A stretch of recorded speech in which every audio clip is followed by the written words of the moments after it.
Hello everyone, welcome to my channel. Today's game is the final game of the Danghu Shiju Cup. So this tournament ended like in early September. The reason I never got a chance to talk about it is because I was focusing on Lanke Cup and some other important games. But I talked about the semifinal, and my viewers might be wondering, well, what's happening to that tournament? Well, let's catch up today.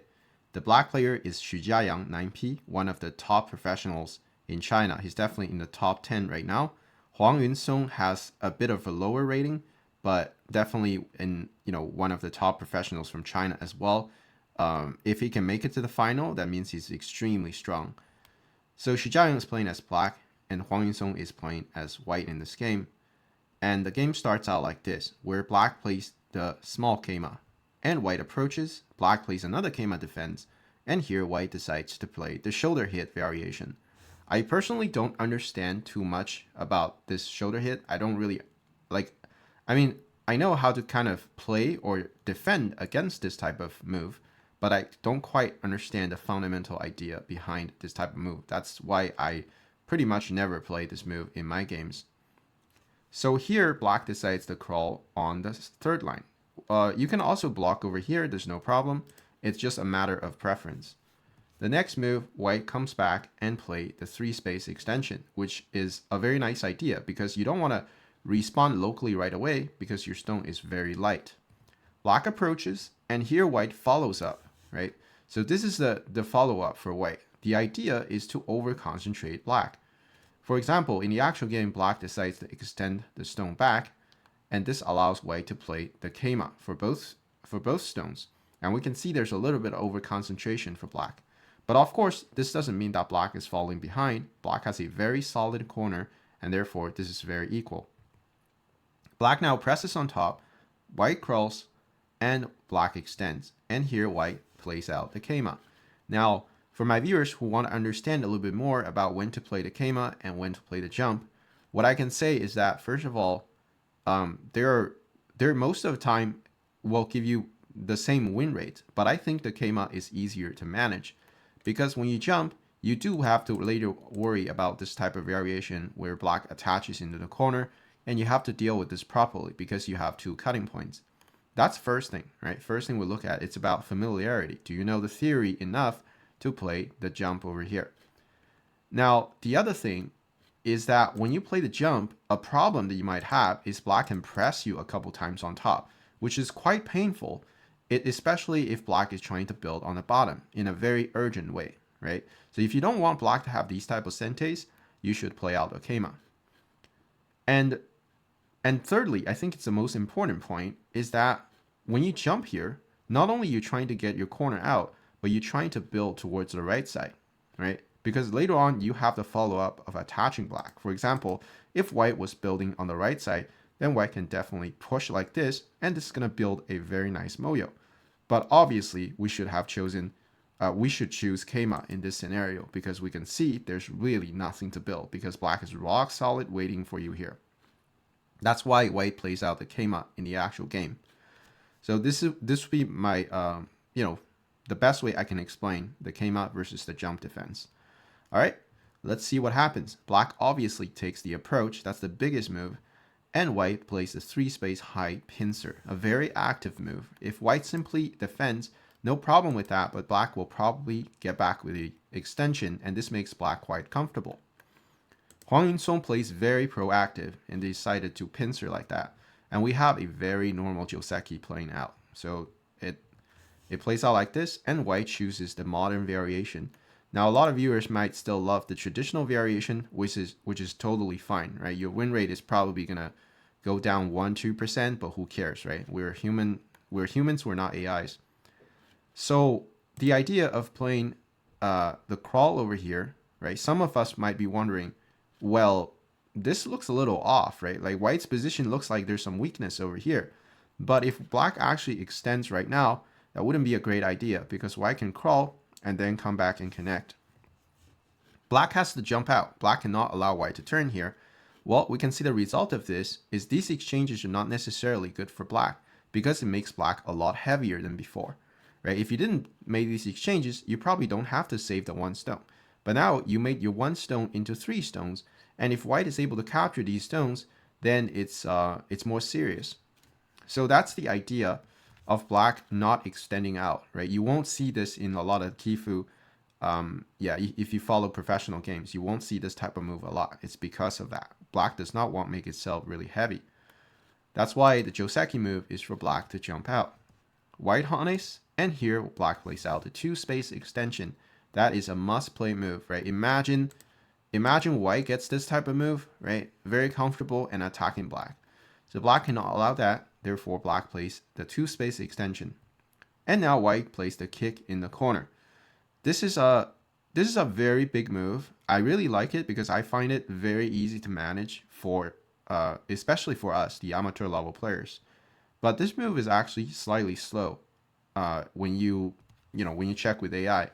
A better move here is probably for white to extend on the second line. We can see that this is also a huge move. Protects the moyo over here and also looking at jumping into the second line later on. This is very, very this is a very big move that also puts black in an awkward situation. All right, in the actual game, Huang Yunsong decided to kick, which is a very big move, so it's not really a reason for white to fall behind. White can definitely play like this, no problem. Black plays the Hane Atari. That's a common response to give black a sente. A sente is very important right now. And now black, because white didn't play the extension, then black takes this opportunity to come and invade. I would say so far, the game looks very natural, very easy to understand. White now caps black on top, looks like a must-play move, connecting white and also attacking black. Black plays the attach, white hanes, and black crosscut. And this gets very interesting. Black is looking for a fight here. This is following the principle of counterattack when you are invading your opponent. White now plays the extension. Here, a mistake for white to make, or inaccuracy for white to make, is actually to play the Atari. Black extends, white connects. Now, obviously, white is hoping black would turn here, but actually here, black will just Atari the stone. When white pushes through, then black can capture the stone over here. White likely has to add another move to make sure this is safe, but we can see that by invading here, yes, white gained some compensation over here, but black was able to capture one stone, puts a lot of pressure on white over here. So this is not a leading game for white at all, right? This is actually enough compensation for black to be very happy. So this would be a very common mistake or inaccuracy by some of the high-dan amateur level player, right? I would have thought about playing like this as well, but I was listening to the professional commentary, and I really like what the professional said about this variation. So I'm illustrating here. In the actual game, that's why white decided to extend up, which is the correct way of dealing with this. Black Atari, white extends, and black now blocks on the second line.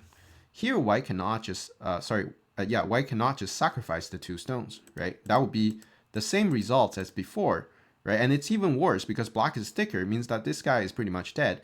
You still have to add another move if you want to secure this. So this is also not good for white. In the actual game, white has to fight this out. So he plays Atari on the second line. Black connects, and white now Atari. Black extends, white kills the 2 stones over here. This doesn't really mean the end of the world for black because black can later on Atari and block. There's all sente moves. So here black decides to play the 1-space jump, aiming at white's weakness and also connecting underneath.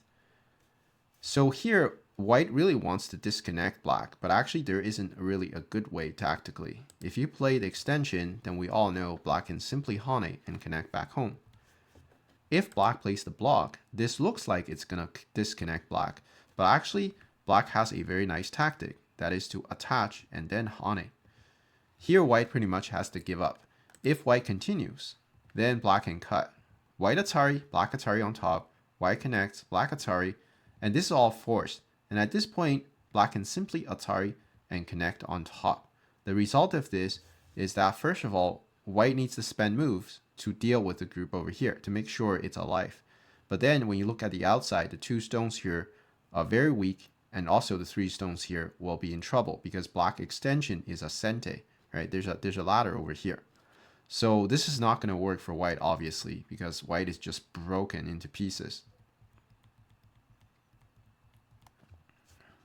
This is why this block also doesn't work. And of course, if white plays the bump, then black can simply extend up.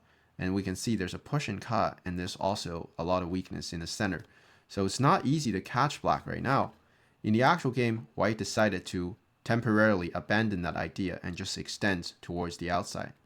Black Atari, white connects, black blocks, and white captures the 2 stones. These are all forcing exchanges, and at this point, black now turns on the 4th line and connect everything home.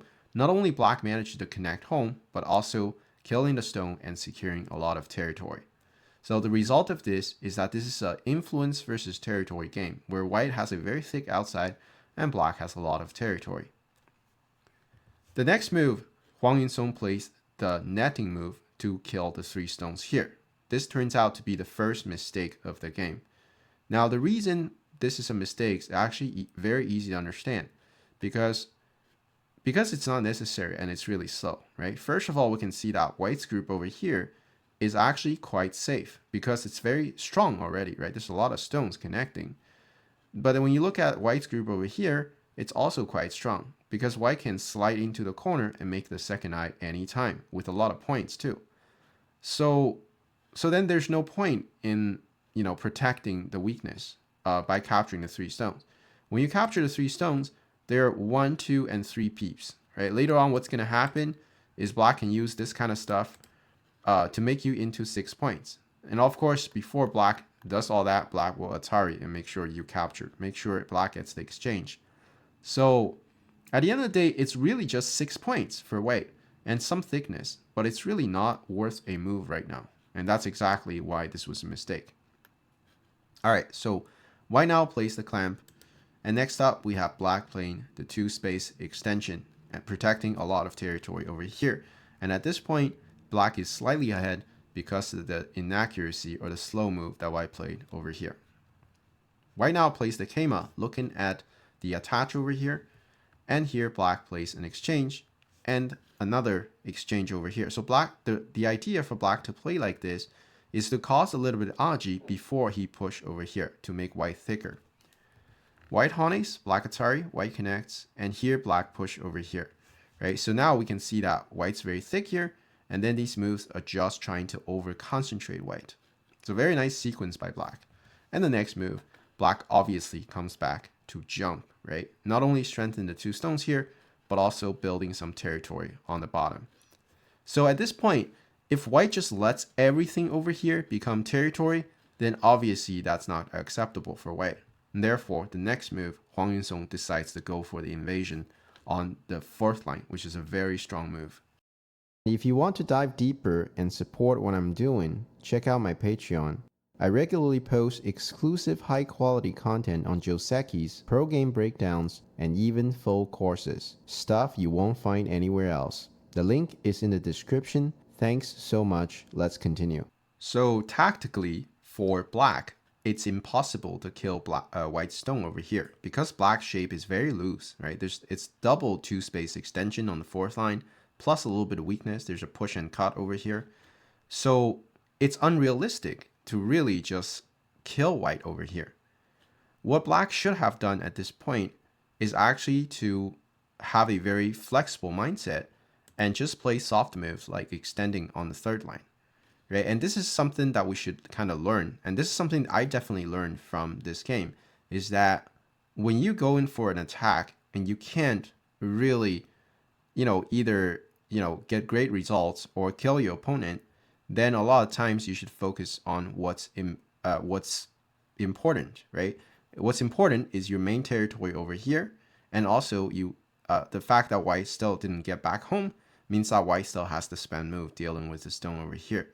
And that's the correct idea, right? This is why black should have played a very solid move. And if you can play a lot of these solid moves in your games, you'll definitely see that your results will become a lot better. You'll win against a lot of opponents that you don't usually win against. In the actual game, black goes for the kill, which I think is a bad idea because black shape is too weak over here. White bumps into black, and black blocks on top. Here still, black should come back anytime to just protect the main territory.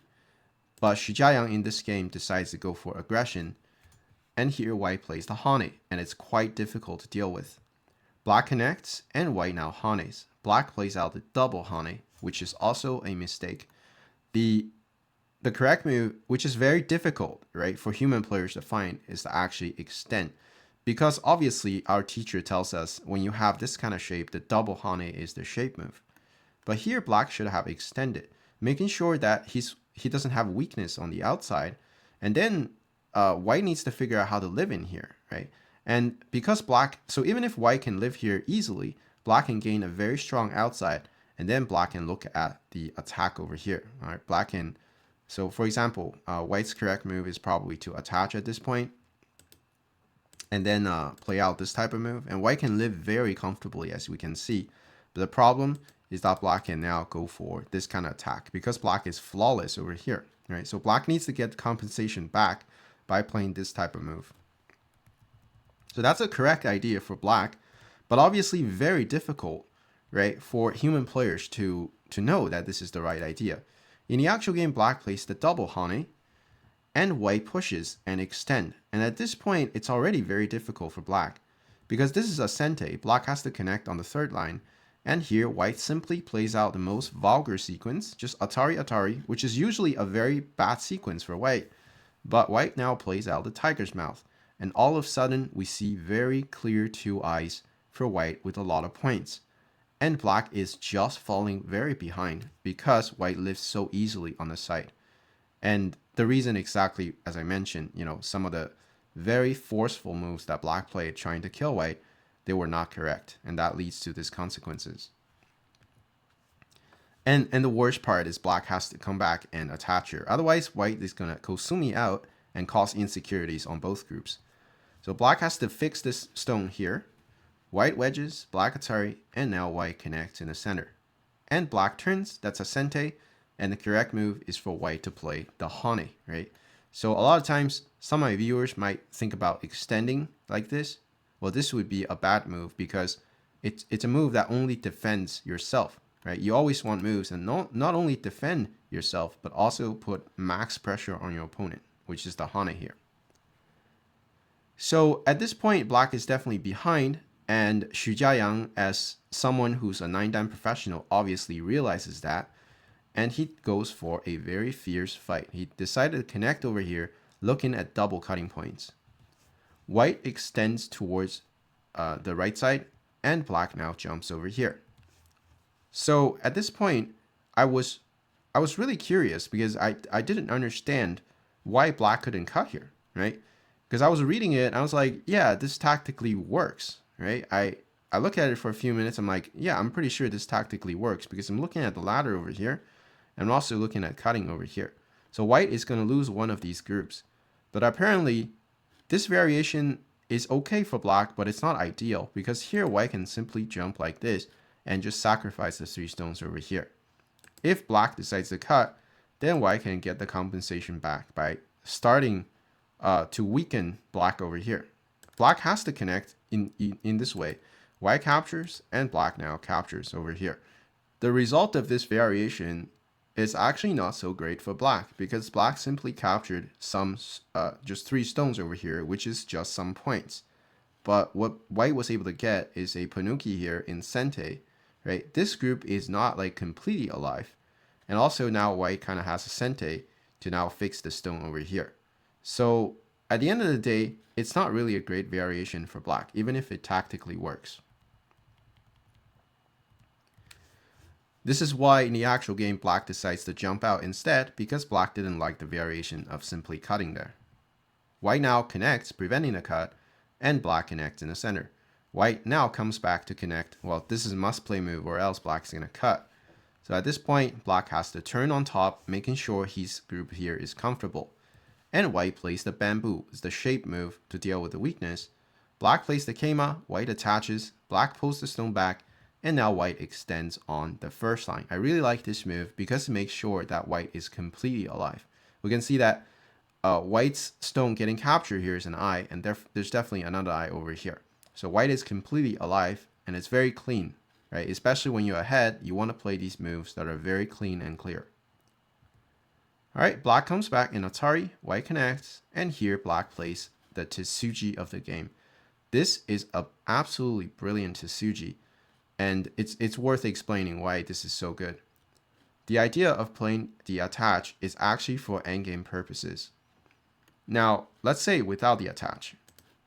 If black just plays in the center, which is a very big move, later on, if white plays the monkey jump, then black's defense is to attach. White pulls the stone back, black blocks, white turns. After the Atari, here black must play a move in a corner, or else there's going to be a problem. If you play somewhere else, white can peep in, and this becomes a ko in a corner. And the way you play the ko is like this.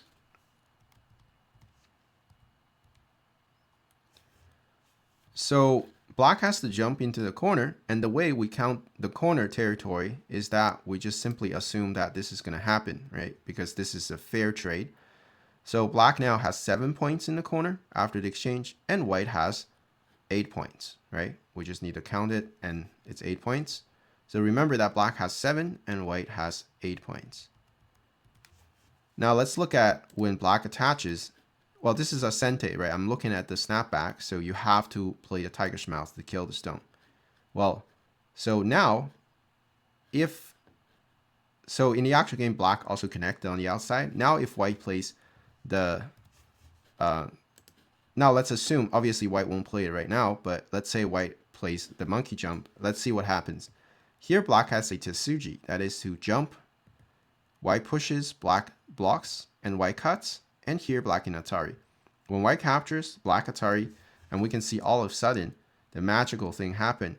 Black has a stone over here, which makes this a double Atari. White cannot connect because this would lead to a disaster, right? So at this point, white has to give up the 2 stones,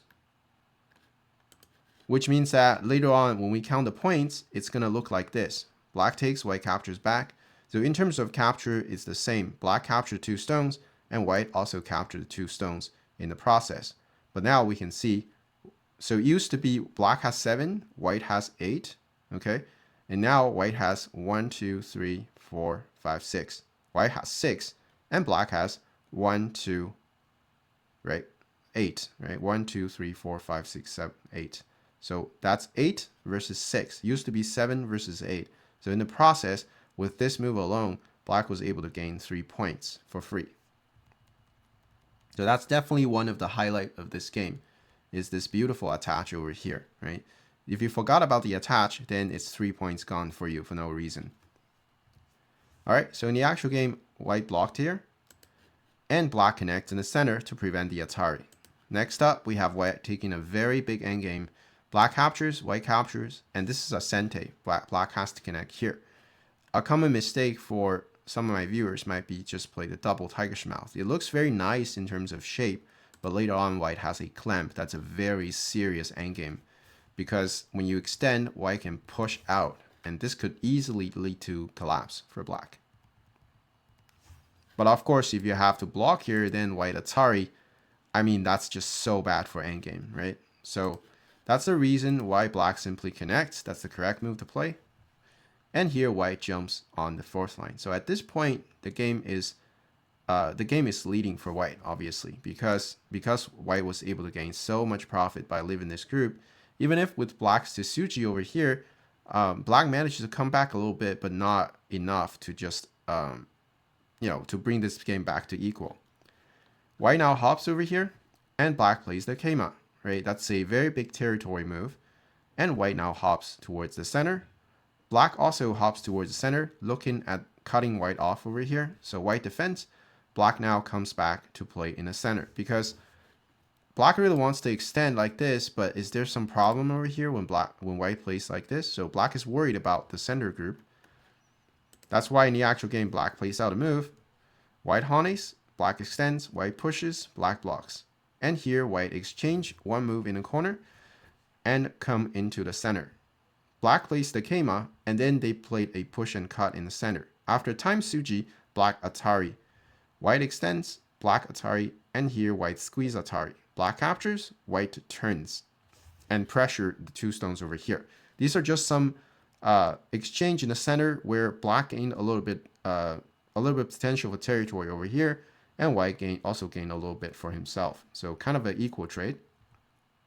And black now plays the shoulder hit to try to break the center. White attaches, black extends, and white pushes through. Black pulls the stone back, and here white Atari in the center. Looks like black cannot run the 2 stones. If black runs the 2 stones, that would be a mistake, because first of all, white can Atari and connect. Force black to connect back, and here white has a beautiful driving sequence, and now black is totally in trouble.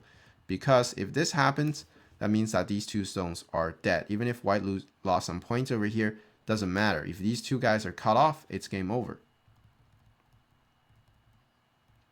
So black, it seems like black cannot run out these 2 stones, but here, this is where we see the strength of Jiayang. He's really good at endgame. I can see from this game, he's super good at endgame. You can tell from the tesuji over here, and also the next tesuji, black decides to attach onto the 2 stones. And now white is forced to turn. Here black extends out, and white connects, and all of a sudden, looks like we couldn't run the 2 stones. After Jiayang's maneuver, not only we got out, but also we managed to capture the stone over here and build a little bit of territory over here. But what's really interesting is that all that is under Huang Yunsong's control. The game is still kind of leading for white. White Atari and connect. Here, Jiayang desperately fights. He tries to not play a move that is connecting over here, which generates no points. He's trying to threaten white first.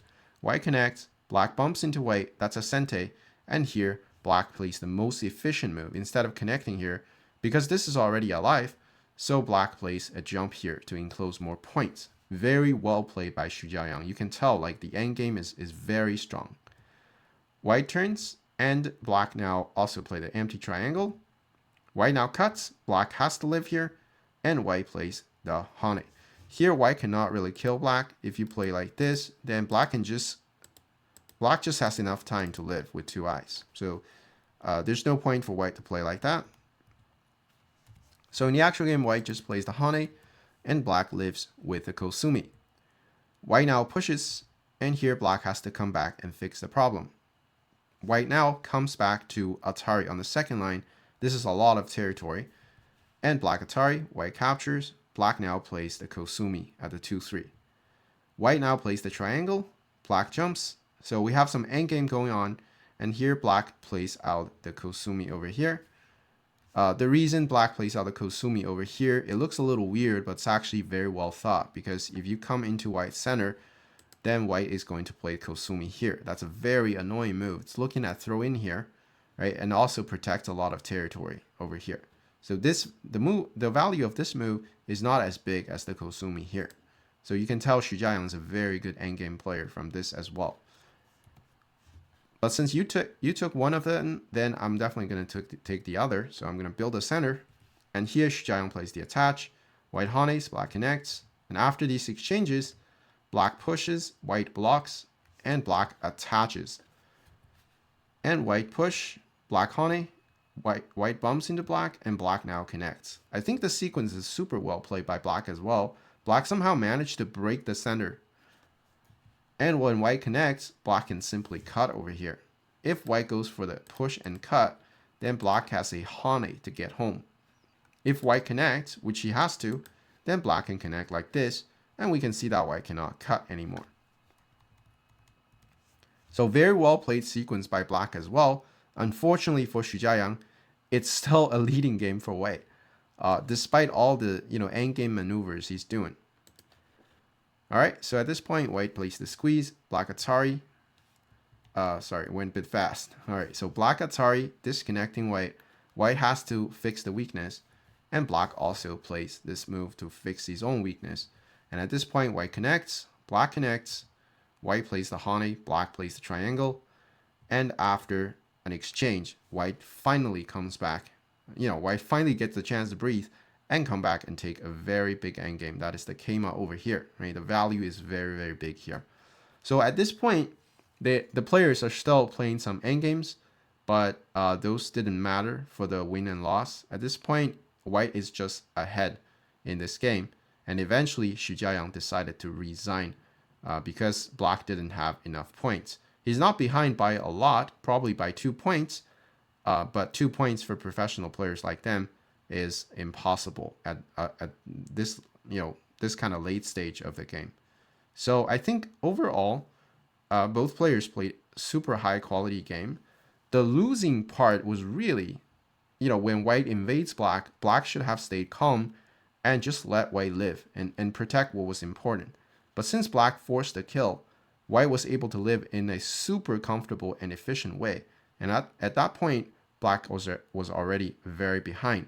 But what's really amazing is later on we see a bunch of really brilliant move by black, middle and end game, that shows that Xu Jiayang is a extraordinary player. Unfortunately for him, those were not enough to make him come back into this game. And therefore, Huang Yunsong has won the championship for the Danghu Shiju Cup. And congratulations to him. And I hope you guys enjoyed this video. I'll see you guys in the next one.